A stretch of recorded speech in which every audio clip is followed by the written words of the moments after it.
This is John for the Everyday Fan Sports. I'm here on the beat. I have the pleasure of talking to Jacey Hinton. How are you? I'm good, John. Doing well. How about yourself? Good. It's good to talk to you. I followed you online for a bit and you set up the interview very quickly, and I appreciate that. So let's just jump right in. You got a really fascinating story. You're a swimmer, an excellent swimmer. You've done modeling, you've done a lot of things. But I want to take you back to earlier in your life. You saved your brother's life at some point. I did, yes. When I was 9 years old, I was out with one of my good friends at the time, and my family was always super active. It was actually a Sunday. We were all outside. My friend and I had gone on a walk. We came back. No one was outside, and we went to go in the pool, and I saw my youngest brother, Chance, there, obviously unconscious in the pool. So I had to go and save him. And it was really hard. I mean, something a 9-year-old definitely shouldn't have to see or experience. But Chance and I, my brother who I saved, like forever will have a really unique bond because of that. And it's definitely opened my eyes and become super aware of water safety. And it's something that's super important to me. Yeah, I was going to say, so as a 9-year-old, I mean, that's a heavy impact on your life. Did that change a lot of the way you look at everything? Definitely. It really put things into perspective. Like things can be taken from you in an instant and you have no idea. And it's not like you're a good or bad person. Things happen to good and bad people. And like life happens super fast. You have to be aware. You have to be so grateful for everyone in your life, every moment you spend, and just really appreciate the time you get with the people you love. So at that point, you were already a swimmer. Were you a competitive swimmer at that point? Did you know that you'd be going into swimming? Yes, I was a competitive swimmer. And like to at what level? Like were you just in school or were you on separate teams? I was on my club team. I had a club team in Texas at the time, and I was definitely getting more into it. I was pretty dedicated. It was even then a hard schedule, so swim was a priority still, even at that time. And so in high school, obviously you were an excellent swimmer. How does it work? Were you like recruited by colleges? Yes. So my class actually was the first class that you were able to recruit at the end of your sophomore year, going into your junior year, which was early for NCAA swimming. And luckily enough, that was before COVID. So there was a period of time where I was able to get in some swims. I had a good summer season that year. And that's really what I used to help recruit, to help with my recruiting. And I ended up committing in the middle of COVID. I was in touch with U Miami from the first day.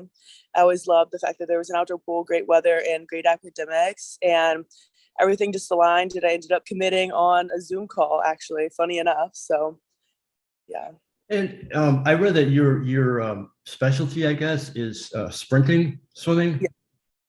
How do you determine that? Like, do you obviously you were a swimmer for a long time? Do you practice a lot of different things and then realize that sprinting might be your go-to, or like what is that process like? So I always have just a fast mind, fast twitch muscles. I'm kind of doing everything. The longer races, in my opinion, bore me. Some people are great at them.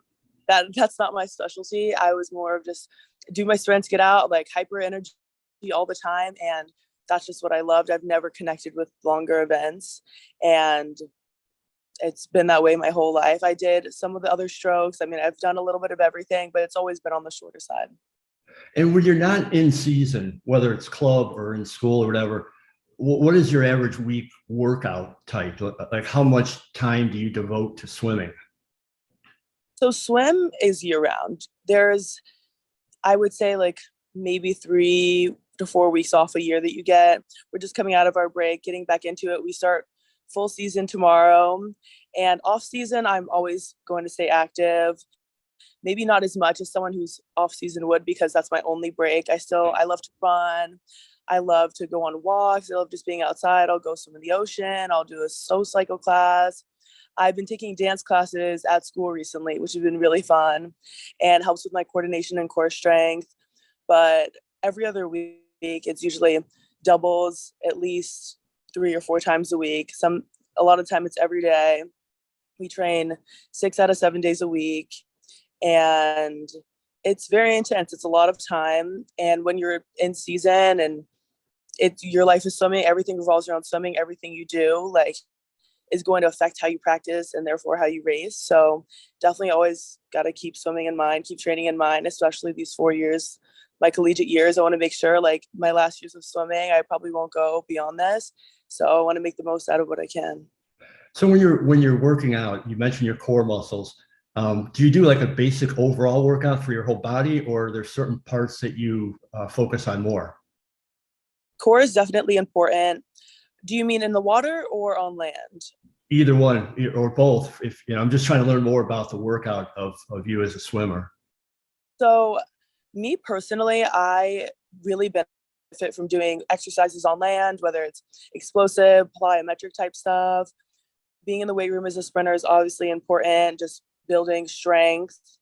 Core strength is super important, having coordination, stuff like that.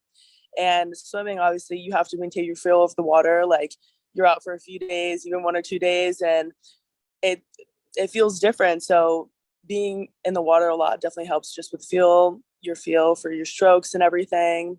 And on land stuff is more strength, coordination, stuff like that. And you mentioned that this is probably it when you're done swimming in school. So you don't plan on doing any more swimming after. What do you plan on doing then? I definitely want to pursue my career in modeling, and right now broadcast journalism is my major, and I want to turn that into sideline reporting, something maybe sports desk, something along those lines. Sports have always been a big part of my life, so I want to incorporate the two. And as you mentioned earlier, I have modeled in the past, and it's something that I would like to get back into, especially in Miami. Like the industry is huge. They love the fitness model, like the sun, vibey look. So it's definitely something I'm looking forward to reconnecting with. When did you start modeling, and what type of modeling did you do? Did you do like print modeling, or have you done like commercials? So I started, I don't even remember. I was in like a child baby contest, photo contest when Wow. I was like 1 years old. And I was put into modeling. I always had a sort of a unique look. And I did everything like print, runway, all all all kinds of stuff. And then I had to dedicate my time to swimming. It was like you can move to like New York or LA or somewhere big and really focus and become a model, or to sports. And I was a pretty good athlete, and my parents decided to put me with that. I mean, obviously, it was part of the decision. And it's hard to do both because for modeling, you have to be able to drop everything and go whenever they tell you to. School, as well, is something you would have to sacrifice. And trying to do school, swim, and modeling is nearly impossible because school and swim is already really hard. And at the time, it was just sports and school. So I still was signed with an agency. My whole time I was in Texas, I wasn't able to do everything, and I was very limited on what I could do. And then I came to Boston, signed with an agency there, and it was the same situation. They want you to look a certain way all the time, be a certain way. Like you always have to be ready. And I couldn't make all the calls. I had school, I had swim, and swim was a priority then. And I didn't know what the policy was going to be with the NCAA's because I didn't know about NIL at the time. So I ended up dropping that. I didn't do anything more with the agency as of like 2 or 3 years ago. And that was more of like a fitness modeling. That was my brand in Boston, which isn't huge there. And then coming back to Miami, people are like, oh, you should model, get back into it. So I've talked with a few agencies here. Again, it's the same thing. I have this swim is a priority. I can't miss swim for modeling. So it would have to be something a little more casual. So Well, yeah, that's right. you're like in one of the first part of the wave of the NIL that had opened up tremendous possibilities for you. And Yes. you talked about having a brand. Have you done anything other than modeling? Have you branched out into any other areas with your brand? So I've definitely dipped into the marketing scene a bit because I get products, I have to advertise them, sell them, go and sample them out to people, which is really cool. And it definitely opened my interest. Like I love doing stuff like that. I love seeing behind the scenes of like what goes into like product placement and wanting people to get your stuff and like setting everything up, as well as like the production side of commercials, filming, and everything like that. So it's been really cool to see, and it definitely opened my eyes, like something I might want to look into doing beyond college. So I've gotten to see a little bit of everything, and it's been a great experience. Like I honestly cannot imagine my college experience without NIL, which is crazy to say. Like, I've always been someone who's on social media and been active and kind of working with people doing little things on the side just because that's something that keeps me motivated. I've always been a lot more than the swimmer. And so NIL has been such a great opportunity. And so being the first wave of that has been so cool. Like, I'm so grateful to be a part of it. Yeah, I mean, you're like a pioneer. You guys are setting the stage for others to follow to continue in your footsteps. I think it's fantastic. You guys certainly deserve that. Have you done along the journalist broadcasting that area? Have you done any work at all in that area yet? Through NIL No, or I'm sorry, just in general. I actually wrote a story a few weeks ago for a random restaurant we went to in New York. We met some people, and one guy ran a food review magazine, and I was like, oh, I'm a broadcast journalism major. So I ended up writing a column for him, which was super cool to be a part of. This obviously, interviewing is a big thing. I've had to do interviews for classes and stuff. So this is definitely helping me out, just getting involved. I wanted to do the UMTV station on campus, but it's something you also have to commit time to. A freshman year is still adjusting. So I think I'm going to volunteer to do that. And it's one of those things, it's very much a time thing. You're on other people's time. So with my schedule, it's hard to be on other people's time, but I do the best that I can. And I think by the end of my 4 years, I'll get a lot more experience in that field. Well, speaking of the end of your 4 years, you probably can't figure it out yet, but do you have any idea like how emotional is that going to be like on your last big swim event? I haven't even begun to think about it. There's so much history with swimming. I mean, it's been such a huge part of my life forever.